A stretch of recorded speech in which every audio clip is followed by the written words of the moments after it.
Hello everyone, in today's video, I'll guide you on how to add the Google Translate extension to your Google Chrome browser. It's a quick and straightforward process, so let's dive right in. Open your Google Chrome browser on your PC and click on the three dot icon in the top right corner to open the menu. Select Settings from the menu. On the left side, find and select the extension option.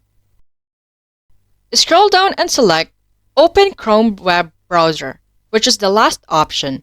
In the Chrome Web Store, you'll see the search bar. Type Translate and press Enter.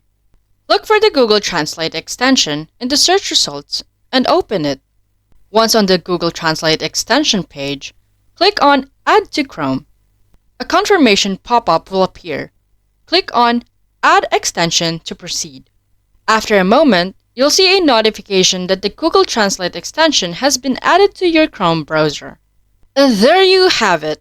You've successfully added the Google Translate extension to your Chrome browser.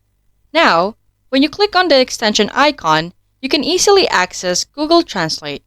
If you found this tutorial helpful, don't forget to like and subscribe to my channel for more informative videos. Thanks for watching, and I'll see you in the next one.